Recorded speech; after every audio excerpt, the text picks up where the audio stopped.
আজকে আমরা করাতে চলেছি সেন্টার অফ মাস 16 থেকে 26 অঙ্কগুলো। তাহলে আমরা শুরু করি। 16 নম্বর অঙ্ক বলেছে 5 মিটার দীর্ঘ 20 কেজি ওজনের একটি সুষম মইয়ের এক প্রান্ত একটি মসৃণ খাড়া দেওয়ালে এবং অপর প্রান্ত একটি অমসৃণ আনুভূমিক তলে ঠেকিয়ে দাঁড় করানো আছে। মইটি আনুভূমিক তলের সাথে 60 ডিগ্রি কোণ করে আছে। 50 কেজি ওজনের এক ব্যক্তি মই বরাবর কত দূর উঠলে মইটি পিছলে যাওয়ার উপক্রম করবে? মই এবং আনুভূমিক তলের মধ্যে স্থিত ঘর্ষণ গুণাঙ্ক 0.25। দেখো এরকম ছবিটা বলেছে, ছবিটা হবে এরকম, এই যে এটা মই, আর এদিকে N2 কাজ করবে নর্মাল রিয়াকশন, এদিকে N1 কাজ করবে নর্মাল রিয়াকশন, আর এইদিকে এটা থিটা কোণ থাকবে, থিটা কোণ বলে দিয়েছে, আর এই যে F1 কাজ করবে, আর W কাজ করবে, W = mg। এবার আমাদের কি কি বলে দিয়েছে দেখা যায়। আমাদের বলেছে হচ্ছে মিউ = 0.25 অর্থাৎ 1/4, m = 20 কেজি, m আর বড় হাতের m = 50 KG, theta = 60 degree, L = 5 semi. তো শুরু করা যাক অঙ্কটা। এটা সূত্রের মাধ্যমে করব আমরা। ছবিটা আমি মুছে দিচ্ছি, জায়গা খালি করি। এভাবে করতে খুব অসুবিধা হয়, আমি বড় বোর্ডটা ইউজ করতে পারি না, কিন্তু করতে হবে, ফোনে স্টোরেজ থাকে না। হ্যাঁ, এইখানে সূত্র প্রয়োগ করব আমরা। মিউ না, আমাদের বের করতে বলা হয়েছে যে 19 কেজি ওজনের এক ব্যক্তি মই বরাবর কত দূর উঠলে মইটি পিছলে যাওয়ার উপক্রম করবে।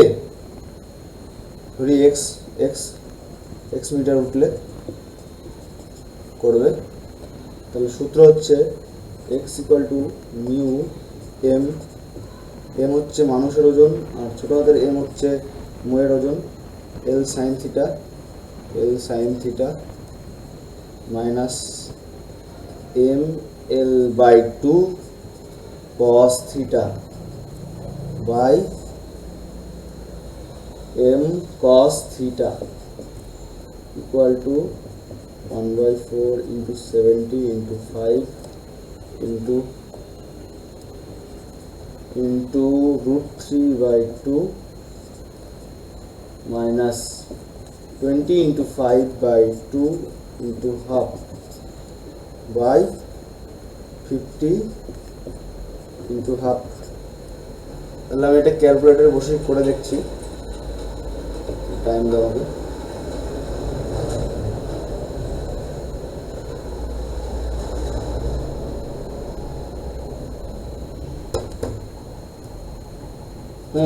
উত্তর হবে হচ্ছে 2.031, মানে কাছাকাছি 2 মিটার। কত নম্বর আনসার? সি নম্বর আনসার। তাহলে 16 নম্বর ম্যাথটা আমরা করেছি।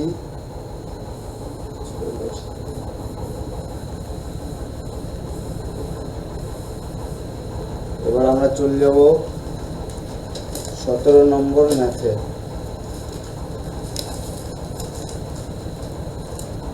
17 নম্বর ম্যাথে কি বলেছে দেখো, একটি সংস্থা দুটি সদৃশ্য বস্তু দ্বারা গঠিত, যার একটি স্থির অবস্থায় আছে এবং অন্যটি এ ত্বরণ নিয়ে চলছে। সংস্থার ভর কেন্দ্রের ত্বরণ কত? এটা তো সোজা অঙ্ক। এ centre of mass m1 a1 plus m2 a2 plus m1 plus m2। একটি বলেছে স্থির অবস্থায় আছে, অর্থাৎ এটা 0 হবে, প্লাস m a ভেক্টর, আরেকটা a ভেক্টর সূচি চলছে m প্লাস m, অতএব m a vector by 2m, অতএব a ভেক্টর বাই 2। কত নম্বর আনসার? শুধু বি নম্বর অপশন। দেখো 19 নম্বর ম্যাথে কি বলেছে, একটি আর ব্যাসার্ধের সুষম ধাতব চাকতির শেষ প্রান্ত থেকে আর ব্যাসের একটি চাকতি কেটে নেওয়া হলো, অবশিষ্ট অংশের ভরকেন্দ্র কত হবে। মানে এটা আর ব্যাসার্ধের একটি চাকতি, ধাতব চাকতি, আর এই যে শেষ প্রান্ত থেকে r/2 ব্যাসার্ধ অর্থাৎ আর ব্যাসের একটি চাকতি কেটে নেওয়া হয়েছে। এবার এদের ভরকেন্দ্র কি বলেছে, অবশিষ্ট অংশের ভরকেন্দ্র কত ভরকেন্দ্র হবে কেন্দ্র থেকে কত দূরত্বে। মানে আগে ছিল 0-তে ভরকেন্দ্র, এখন চলে গেছে x দূরত্ব অতিক্রম করে a-তে। তাহলে আমরা বলতে পারি যেহেতু সামেশন অফ বলের ভ্রামক ইকুয়াল টু 0, অতএব W1 into r/2 plus x equal to W2 into x, or W1 by W2 equal to x by r/2 plus x, W1 equal to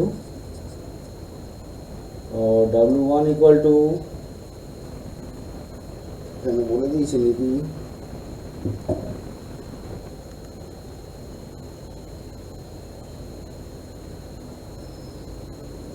O sorry আমার একটা জিনিস বের করতে হবে। এখানে ধরি একক ক্ষেত্রফলের ভর সিগমা, ঠিক আছে, আমি লিখলাম না, লেখার জায়গা নেই। তাহলে W1 হবে কি বলতো, W1 হবে হচ্ছে পাই r/2 এর হোল স্কোয়ার সিগমা, আর W2 হবে পাই r² সিগমা, ঠিক আছে।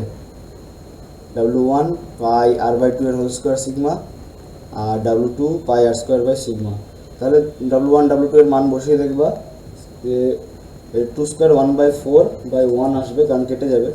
তাহলে এই সাইডে কি থাকলো, এই সাইডে থাকলো x by r/2 plus x, আর লেখা যায় r/8 প্লাস x/4, চলে গেল, এদিকে নেওয়া খুবই সহজ, ইকুয়াল টু x, और 3x/4 इक्वल टू r/8 2, অতএব x इक्वल टू r/6। কত নম্বর অপশন, ডি নম্বর অপশন, ডি। বুদ্ধিমানের অঙ্ক ছিল এটা, আমি বুঝতে পারিনি প্রথম দিকে, ঠিক আছে, চাপ নেই। এই অঙ্কটা দিয়েও দিতে পারে, কারণ এই অঙ্কটা খুবই আসার চান্স প্রবল, কারণ অনেকে বুঝতে পারে না W1 W2 এর মান বের করতে হবে। এবার 20 নম্বর অঙ্কটা করাই না আমি থিওরি, কিন্তু এটা করাতে হবে। 20 নম্বর বলেছে একটি নিরেট শঙ্কুর ভরকেন্দ্র তার ভূমির কেন্দ্রবিন্দু ও শীর্ষবিন্দুর সংযোজক সরলরেখায় কোথায় অবস্থিত হয়। এটা তোমাদের জানতেই হবে, এটা হচ্ছে উচ্চতার 1/4 অবস্থিত হয়, ঠিক আছে, এটা মুখস্থই রাখতে হবে। আর পরের কোশ্চেনটা এই রিলেটেড, তাই এটা করাচ্ছিলাম। পরের কোশ্চেন কি, একটি নিরেট সুষম শঙ্কুর শীর্ষবিন্দু থেকে ভরকেন্দ্রের দূরত্ব z0, শঙ্কুর উচ্চতা h এবং ভূমির ব্যাসার্ধ r হলে z0 এর মান হবে। অনেকে এই কোশ্চেনটা আমি ভুল করাতে দেখেছি ইন্টারনেটে, দেখো এটা যেই মেন 2015 কোশ্চেন, কিন্তু খুবই সোজা, মানে এটা বোর্ড লেভেলেরও না, অনেকে ভুল করে এটা। মানে এটা ধরো ভরকেন্দ্র 1/4, পুরোটা h, আর এইটুকু হচ্ছে z0, আর এটা r। আমি কি বলেছিলাম, মানে এটা 1/4 বলেছিলাম না ভরকেন্দ্রের অবস্থান।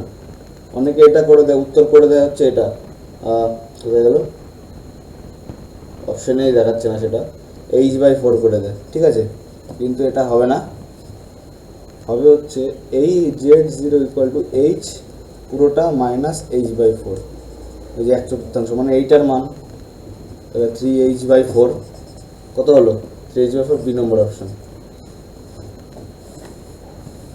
খুবই সহজ অঙ্ক। এবার 22 নম্বরটায় চলে যাই।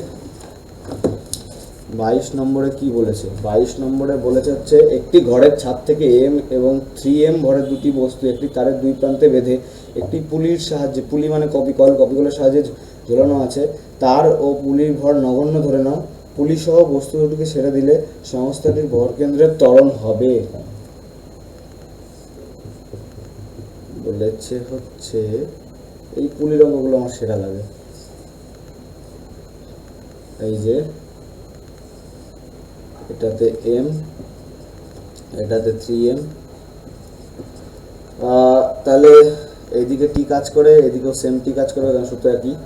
আর এইদিকে এ ভারী, এদিকে এদিকে এ, এদিকে mg, এদিকে 3mg। টোটালটাকে একটা সিস্টেম কল্পনা করতে হবে। টোটালটাকে একটা সিস্টেম কল্পনা করলে দেখা যাবে 3, এদিকে বল এফ নেট ইকুয়াল টু কি? এফ নেট ইকুয়াল টু এখানে হচ্ছে 4ma, 4ma, 3 plus m, 4m আর ত্বরণ a। এফ নেট এখানে কি? 3mg মাইনাস mg, বিপরীত দিকে যেহেতু 4ma। অতএব আমাদের কি বের করতে হবে? 2mg হবে, আর a equal to 2mg by 4m। অতএব a equal to g by 2। কত নম্বর অপশন? সি নম্বর অপশন।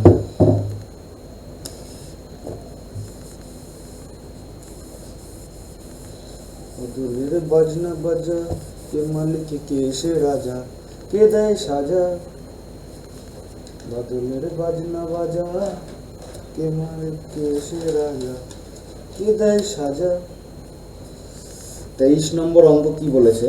23 নম্বর অঙ্ক বলেছে, কেসটা দেখো,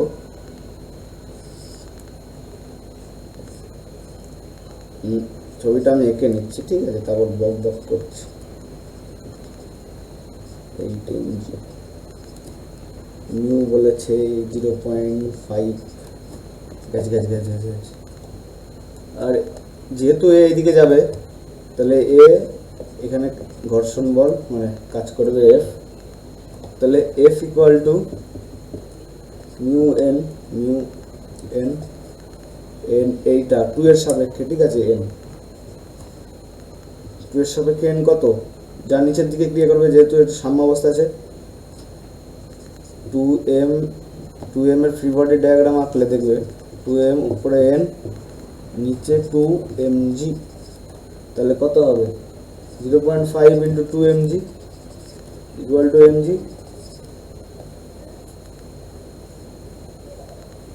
এবার যদি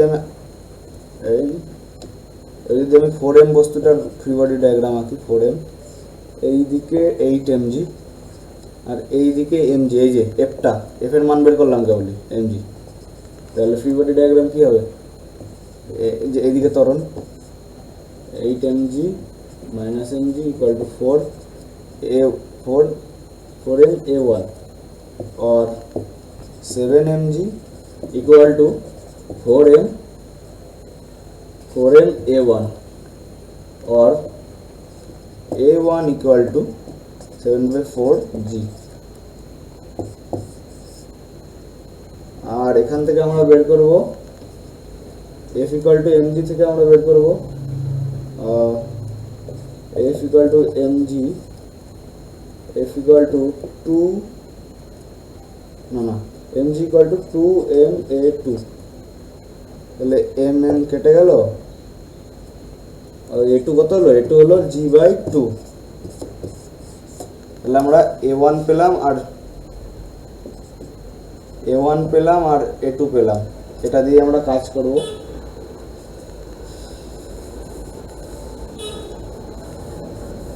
অঙ্কটা কমপ্লিট হয়নি এখনো, 23 নম্বরের। অতএব ভরকেন্দ্রের ত্বরণ হবে, ভরকেন্দ্রের ত্বরণ হবে a। তো a equal to m1 a1 plus m2 a2 by m1 plus m2 equal to 4m 7g by 4 plus 2m into g/2 6m। এটা কাটলে কি হবে, 4 4 কেটে গেল, 2 2 কেটে গেল, mg আর 7mg 8mg 8mg/6m, তাহলে mm কেটে গেল, কত হলো 4g/3। কত নম্বর উত্তর? ডি নম্বর উত্তর। এবার দেখো পরের কোশ্চেন বলেছে এম ভরের একটি বড় গোলক 60 ডিগ্রি ও 30 ডিগ্রি নতিক কোণে দুটি নদতলের উপর সাম্যাবস্থায় আছে। এ ও এবং বি ও নদতলের লম্ব প্রতিক্রিয়া কত? এ ও এবং এ ও বি, ঠিক আছে, এটা বের করা সোজা, তোমাদের আগে বুঝতে হবে ব্যাপারটাকে। আমরা এই দুটোকে উপাংশে ভাগ করব, এটাকে আর এটাকে করলাম, ঠিক আছে। এবার অনেকে এটা কি করে, n1 আছে, n1 এটা 30 ডিগ্রি আছে, n1 cos 30 ডিগ্রি লিখে দেয়, এরকমভাবে হবে না। এই দেখো আগে দেখে নাও, আমি পাশে একটা ছবি আগে দেখে দিচ্ছি ক্লোজ ফ্রেমে। এটা 30 ডিগ্রি হলে এটা 30 ডিগ্রি, এটা 30 ডিগ্রি হলে এটা 30 ডিগ্রি, আর এটা এটা 90 ডিগ্রি, ঠিক আছে। তাহলে এটা যদি 180 ডিগ্রি হয়, 90 আর 30 120, তাহলে এটা 60। অতএব এই কোণটা 60, তাহলে এটা হবে,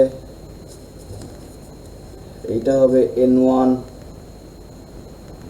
cos 60,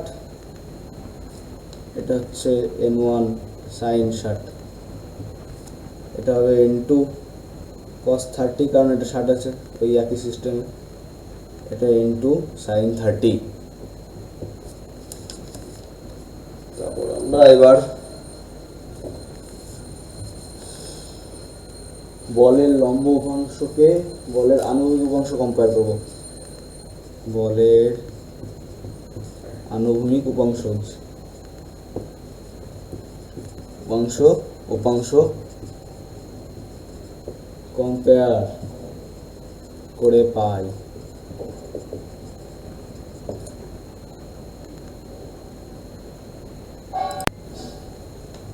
n2 cos 30, এই যে n2 cos 30, আর এই দেখো এরকম ভাবে আছে, এটা হচ্ছে n1 cos 60, আর এইদিকে কাজ করছে হচ্ছে n1 cos 30। যেহেতু বিপরীত দিকে কাজ করছে আর সাম্যাবস্থায় আছে, তার মানে দুটো সমান, n1 cos 60 ডিগ্রি, এটা মুছে দিই। অতএব n2 cos 30 মান কত, √3/2 ইন্টু n1 হাফ, তাহলে আমরা কি বেরোলো, n1 ইকুয়াল টু n2 √3। এবার আমরা এটা পেলাম, এটাকে মুছে দিচ্ছি।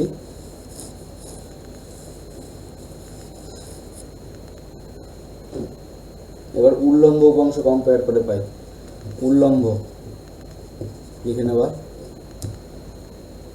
উল্লম্ব দেখো এইদিকে একটা ডাব্লু কাজ করছে, আমি লিখতে ভুলে গেছি, পুরোটা ই ডাব্লু কাজ করবে তো ডাব্লু। এবার ডাব্লু ইকুয়াল টু হবে, দুটোই দেখো উপরের দিকে কাজ করছে, n1 sin 60 আর n2 একই দিকে কাজ করছে sin 30, তাহলে ডাব্লু ইকুয়াল টু কি, mg equal to n1 √3/2 plus n2 into half equal to n2 √3 into √3, মানে n1 এর মান আমরা বের করেছিলাম n1 ইকুয়াল টু n2 √3, সেই হিসাবে 2 প্লাস n2/2 মানে 3/2, মানে 4n2 ইকুয়াল টু 2n2। অতএব n2 ইকুয়াল টু mg/2, মানে এই দেখো mg,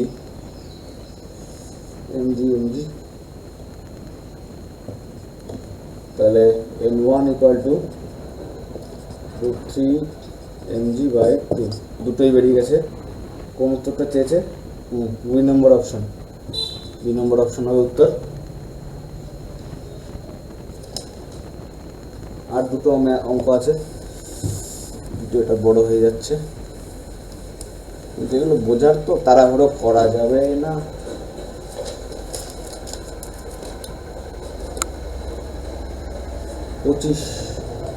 পঁচিশে কি বলেছে, ডাব্লিউ ওজনের একটি দণ্ডকে দুটি সমান্তরাল তীক্ষ্ণাগ্র এ ও বি এর ওপর রাখা আছে এবং দ্বন্দ্বটির আণবিক সাম্যে রয়েছে। তীক্ষ্ণাগ্র দুটির পারস্পরিক দূরত্ব ডি, দ্বন্দ্বের ভরকেন্দ্র এ থেকে এক্স দূরত্ব অবস্থিত এর ওপর লম্ব প্রতিক্রিয়া হলো।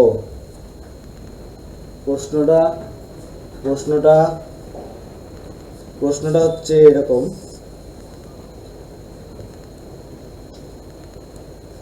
তীক্ষ্ণাগ্র আগে দণ্ডকে নিলাম, এটা দুটো তীক্ষ্ণাগ্র এ এবং বি, এটা ধরো তাদের মাঝখানে ডাব্লু কাজ করছে, ডাব্লু কাজ করায়, আর এটা হচ্ছে ভরকেন্দ্র ধরে নাও, এটা ভরকেন্দ্র ও অবস্থানে, এইটা এ ও এক্স বলেছে, আর এই জায়গায় কাজ করে হচ্ছে এন এর লম্ব প্রতিক্রিয়া, এটা হচ্ছে এন বি। অতএব N A plus N B যেহেতু সাম্য অবস্থায় আছে, ডাব্লু এটা নিচের দিকে, দুটো উপরের দিকে, অতএব ভরকেন্দ্রের সাপেক্ষে টর্কগুলি সাম্য, যেহেতু ভরকেন্দ্রের সাপেক্ষে টর্কগুলি সাম্য, বইয়ের লাইনটা লেখা আছে দেখে দিও, বাকিটা বইয়ের মতনই হবে, কারণ কিছুই নেই, নর্মাল টর্কের সূত্র, ভ্রামকের সূত্র।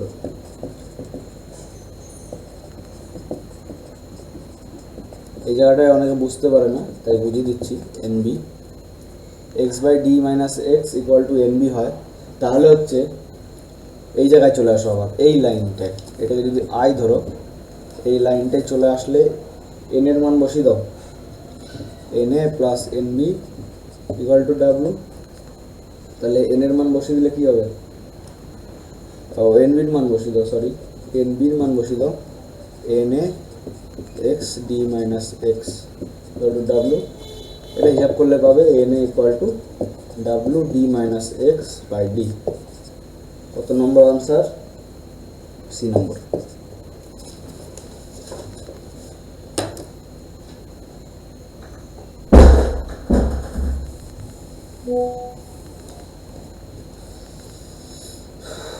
খুবই সোজা সোজা কোশ্চেন।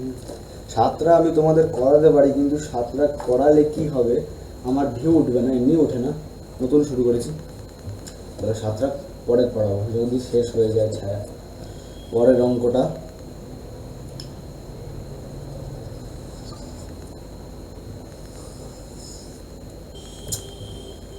ছবিটাও আঁকতে পারছি না, এটা বলেছে 2r ব্যাসার্ধ, এটা বলেছে r ব্যাসার্ধ, এদের ওজন m, এটার ওজন 5m, এদের দূরত্ব 12r। কি বলেছে, m ও 5m ভরে দুটি গোলকের ব্যাসার্ধ, ওটা তো লিখলাম, দুটি 2r, এরা শুধুমাত্র মহাকর্ষ বল ও দূরত্বে রেখে এদের মহাশূন্যে ছেড়ে দেওয়া হলো, এরা শুধুমাত্র মহাকর্ষ বলের দ্বারা পরস্পরকে আকর্ষণ করলে সংঘর্ষের আগে ছোট গোলকটির অতিক্রান্ত পথ হবে। ধরি ছোট গোলকটি অতিক্রম করে হচ্ছে x1 পথ, আর বড় গোলকটি করে হচ্ছে x2, স্মরণ হয়, তাহলে অতএব mx1 equal to 5m x2 equal to x2 equal to mm কেটে গেলে x1 বাই 5। দেখো সংঘর্ষ যদি হয় দুটোর ব্যাসার্ধ তো যুক্ত হয়ে যাবে, মানে যুক্ত হবে না, মানে ব্যাসার্ধ এরকম হবে ব্যাপারটা, তাহলে এটা হচ্ছে 2r বা এটা r, 3r হয়ে যাবে, এটা লিখলাম না, r প্লাস 2r 3r। অতএব এটা বলা যায় যে x1 প্লাস x2 হবে 12r মাইনাস 3r, এটা বুঝতেই পারছো, 9r। অতএব x1 প্লাস x2 এর জায়গায় আমরা বসিয়ে দেবো x1 by 5 equal to 9r, 6x1 by 5 equal to 9r। অতএব x1 ইকুয়াল টু 40। কালি করলো না, এই টাইমে কালিটা শেষ হতে হলো। বাকিটা তোমরা হিসাব করে নিও। এটা উত্তর আসবে 7.5 বার। ঠিক আছে, কালি শেষ হয়ে গেছে, 7.5 বার ও এসছে। ঠিক আছে, আজকের জন্য এইটুকুই। ভালো লাগলে লাইক সাবস্ক্রাইব করে দিও।